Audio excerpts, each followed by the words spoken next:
Jackson Radio Show. Just take a couple of minutes and just share something about 9/11 and Islam. Yes, go ahead. Let me just say again, Sheikh Omar, and he's a coward, and so is Anjem. And it's just like Muhammad was a coward. He had to run away from Mecca when he couldn't have any strength, and he had to get the Jews to strengthen him, actually, in Medina. And the Muslims in 9/11 were cowards. They couldn't fight America. There's no Muslim nation on the face of the earth that even has a chance of fighting the United States head-on in battle. No way. They have to go and attack innocent civilians. And, these verses in the Quran that talk about, like, Surah 8, 65 and 66, hey, Muhammad, rouse the believers to fight. If there's 200, if there's 100 of you, there'll be 200. If there's 100, they'll vanish 1,000 of the unbelievers. Well, obviously the Muslims are cowards. They don't even believe what their own prophet said. And Muslims are stupid, and I hate to say that, but they can't make a plane. They had to steal an American plane to fly it into a building. There's no Muslim nation on the earth that can even build one plane, or has built one plane. And, this is the same thing with Muhammad. He thought the sun sets in a murky spring. He had no idea. He thought shooting stars were missiles that God sent against Satan, all kind of ridiculous stuff. Muslims are thieves. They had to steal American planes just to perpetrate such an act. And Muhammad was a thief. He stole from the Jews in Medina. He stole from the Quraysh tribes in his raids when he killed and plundered. Welcome back, everybody. Kevin Jackson here. I love that clip. It's a longer clip. That guy just destroys a Muslim cleric that was arguing, debating him on Islam, etc. It just destroyed him. It was amazing to watch, and to listen to the clip. I got to tell you, I get tingly. And like he said, I don't have a problem with people. I have a problem with people who want to kill for the sake of killing. And that's what Muslims do, unfortunately. Anyway, the reason why I bring this up is because a congressman has a painting of the Statue of Liberty in a hijab that hangs in his office.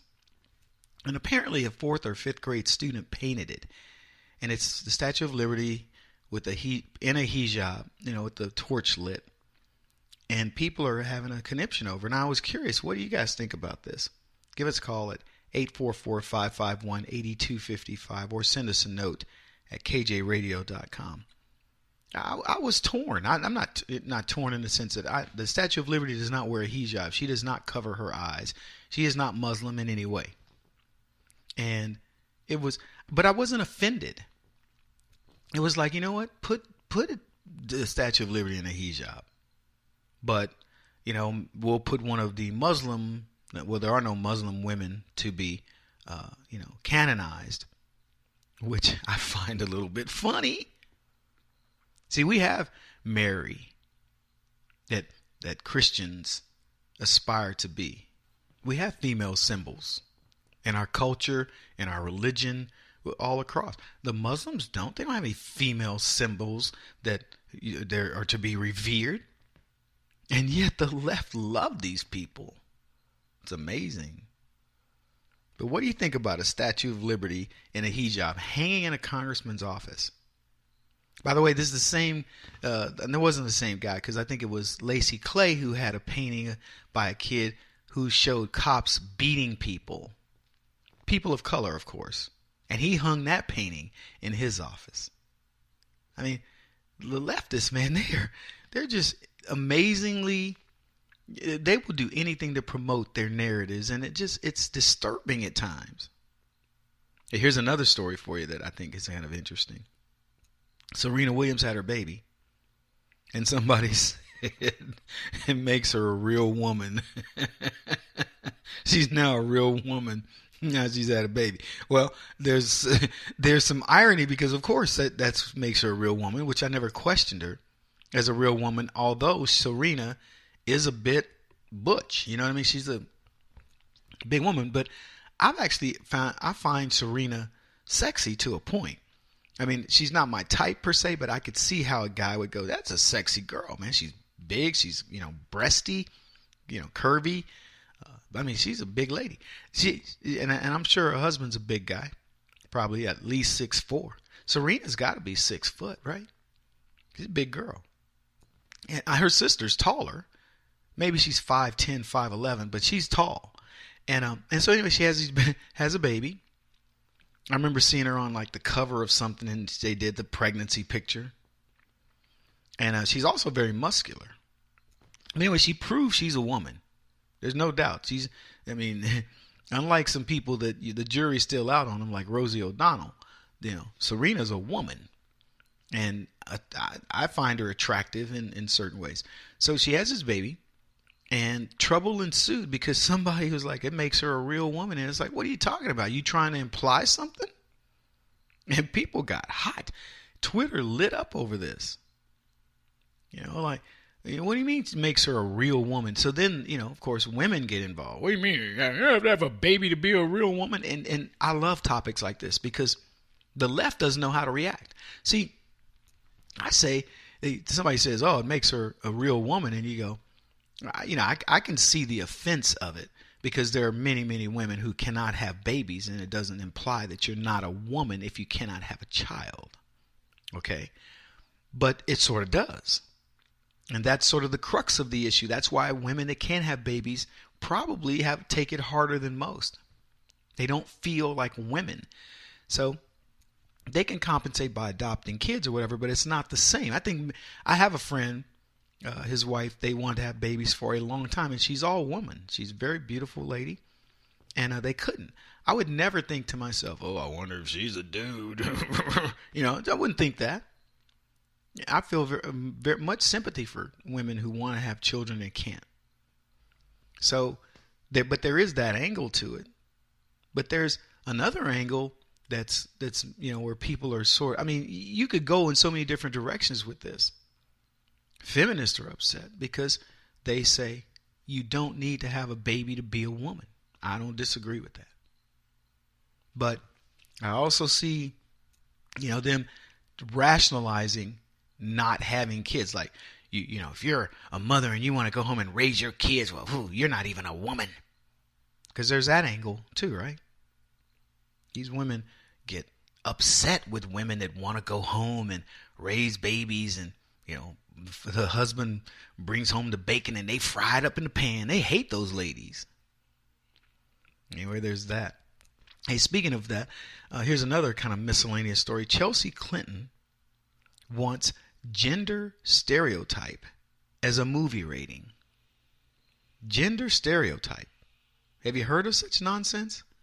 So in other words, if you go in and it says, this movie subjugates women to such a degree, so you couldn't make a movie probably like, say, Coyote Ugly.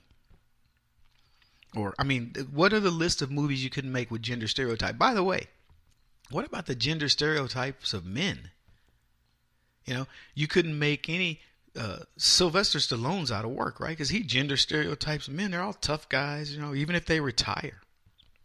They're all tough guys.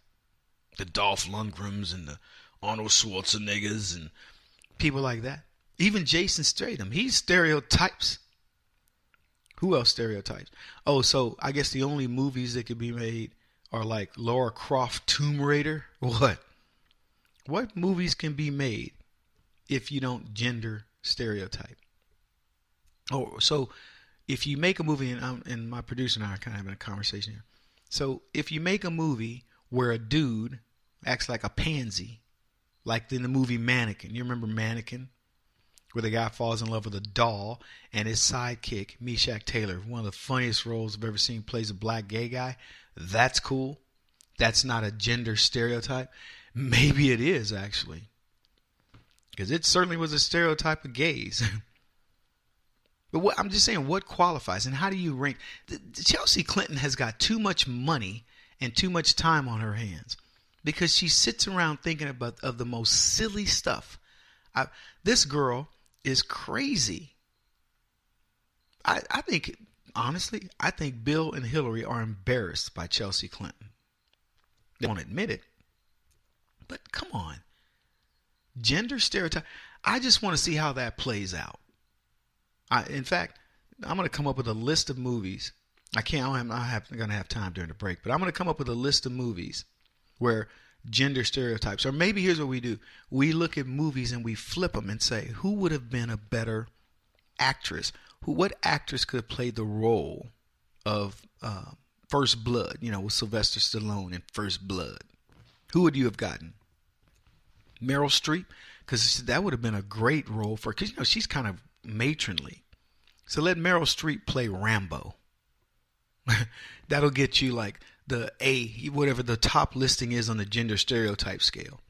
Come see Meryl Streep and Rambo. Or what was the cooking show with Meryl Streep played that cooking lady? Let Sylvester Stallone play that role. Then we'll correct all of the gender stereotypes. Kevin Jackson on the Black Sphere Radio Network. Do you owe back taxes to the IRS or state?